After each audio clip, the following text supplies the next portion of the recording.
Hello X Men fans, जरा दिल थाम के बैठ जाओ। हमने एक्समैन 97 के 8th एपिसोड में खतरनाक विलन की बस एक झलक देखी है और उसका नाम है ओमेगा रेड। ये sadistic mutant Soviet super soldier programme की आग में तपा है, जहां उसका पुराना इतिहास बहुत ही बेहतरीन है। आर्केडी रोसोविच के नाम से जाने जाने वाले इस शख्स के विलन बनने का सफर उसकी म्यूटेशन के बाहर आने से बहुत पहले ही शुरू हो गया था। बचपन के बुरे हालात और उसके अंदर की वो डार्कनेस की कहानियां जो सिर्फ तबाही चाहती थी, और फिर जब उसकी म्यूटेंट शक्तियां बाहर आई जिससे उसे रेक्ट्रेबल कार्बोनेडियम, टेंटिकल्स और लाइफ फोर्स छुपाने की पावर मिली, तो फिर तो भाई बवाल ही मच गया।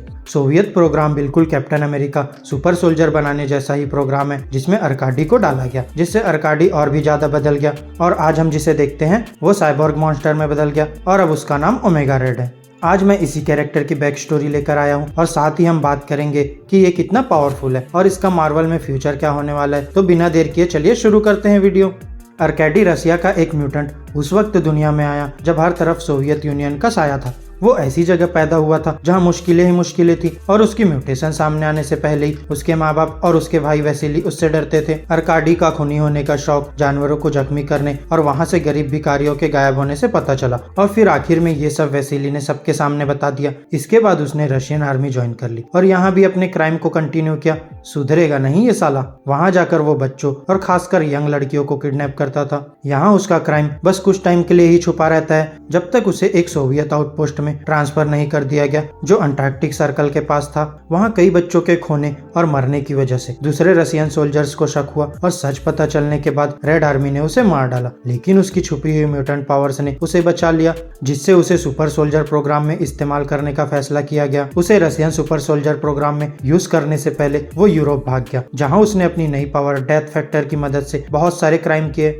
यहाँ उसके क्राइम ने मैग्नीटो का ध्यान खींचा, जिसने एक जवान इंटरपोल एजेंट शॉन कैसिडी की मदद करने का फैसला किया। जहां शॉन को सोवियत यूनियन के प्रेशर में इंटरपोल से केस बंद करने के बाद रोक बना दिया गया था। यहाँ एरिक चाहता था कि शॉन उस आदमी को ढूंढे और उसे हमेशा के लिए ठीक कर दे। अर्काडी ये भी चाहता था कि शॉन कैसिडी उसे मार दे ताकि रशिया की आर्मी उसे वापस न ले जा सके। शुरू में डिटेक्टिव ये नहीं करना चाहता था, लेकिन कैसिडी को तब गुस्सा आ गया जब अर्काडी ने अपनी डेथ फैक्टर से कैसिडी की पार्टनर इंस्पेक्टर मैग्राइट डेवेरक्स को मार डाला। इसके बाद कैसिडी ने सीरियल किलर पर गोली चलानी शुरू कर दी। हालांकि अर्काडी इस अटैक में जिंदा बच गया। वो फिर भी कैसिडी द्वारा पकड़ा गया और अथॉरिटीज के हवाले कर दिया गया। जहां वो डिटेक्टिव ये सोच रहे थे कि अर्काडी जेल चला गया है, लेकिन उन्हें ये नहीं पता था कि वो एक स्पेशल इंटरेस्ट ग्रुप केजीबी के हाथों में आ गया है। और फिर यहीं से अर्काडी की रशिया के सुपर सोल्जर प्रोग्राम में एक्टिव शुरुआत हुई, जहाँ एक्सपेरिमेंट्स की वजह से वो ओमेगा रेड बना। फिर सोवियत गवर्नमेंट ने उसके अंदर कई साइबरनेटिक इनहेंसमेंट्स डाले, जिससे वो बहुत ज्यादा पावरफुल बन गया। अब उसके दोनों हाथों में एक एक रेक्ट्रेबल कार्बोनेडियम टेंटिकल भी लगा दिए गए। वो इन टेंटिकल्स को अपने हथियार और छूने के लिए यूज करता था, जहां वो अपने शिकार को इन कॉइल्स में लपेटकर उसकी लाइफ एनर्जी ड्रेन कर लेता था। ये वैम्पियरिक आदत ओमेगा रेड के जिंदा रहने के लिए बहुत जरूरी थी। कार्बोनेडियम इम्प्लांट्स अच्छे ऑफेंसिव वेपन्स थे, लेकिन वो धीरे धीरे उसे जहर दे रहे थे। इसलिए उसे अपनी इम्यून सिस्टम को ठीक रखने के लिए एक आदमी की लाइफ एनर्जी पूरी तरह से या फिर ज्यादा लोगों से थोड़ी थोड़ी एनर्जी लेकर बचना पड़ता था। अपनी हालत को ठीक रखने के लिए ओमेगा रेड को कार्बोनेडियम सिंथेसाइजर की जरूरत थी। ये वो डिवाइस था जो वुल्वरीन, मैवरिक और सेबरटूथ ने टीम एक्स के साथ अपनी आखिरी मिशन में चुरा लिया था। जब ये तीसरा आदमी एक डबल एजेंट जेनिक हॉलनबैक को बचाने की कोशिश कर रहा था, तो गुस्से में ओमेगा रेड उनके पीछे पड़ गया। लेकिन टीम एक्स के एक और आदमी कैस्ट्रल ने उसे अपनी गन से तब तक रोक कर रखा जब तक बाकी लोग वहां से भाग न गए। यहाँ हार न मानते हुए ओमेगा रेड ने कैस्ट्रल को अपने कॉइल्स में लपेट लिया, लेकिन कैस्ट्रल किसी तरह टेलीपोर्ट होकर वहां से बच निकला। कार्बोनेडियम सिंथेसाइजर की जरूरत की वजह से ही ओमेगा रेड सालों से कंटिन्यूअसली वुल्वरीन, सेबरटूथ और मैवरिक को ढूंढता रहा,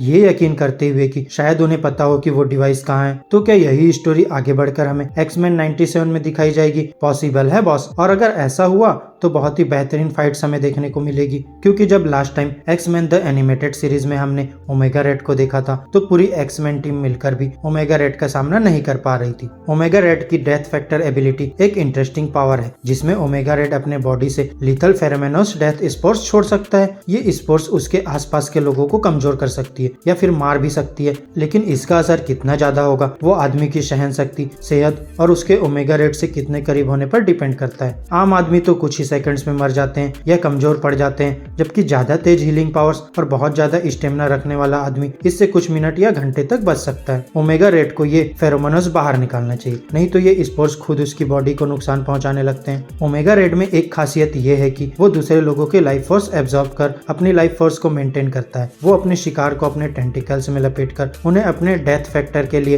एक रास्ते की तरह यूज करता है। एक टाइम पे उसके डेथ फैक्टर और उसके बॉडी में कार्बोनेडियम की वजह से वो धीरे धीरे जहर से मरता जा रहा था, जिससे उसे ज्यादा बार लाइफ फोर्स चूसने की जरूरत पड़ती थी। जितनी ज्यादा लाइफ फोर्स वो चूसता है उतना ही वो पावरफुल हो जाता है और उतनी ही जल्दी वो ठीक हो जाता है। तो यार आज के लिए बस इतना ही। अगर वीडियो अच्छी लगी हो तो वीडियो को लाइक करे और चैनल को सब्सक्राइब कर ले, साथ ही बेल आइकन भी प्रेस कर ले। तब तक के लिए bye bye and take care दोस्तों।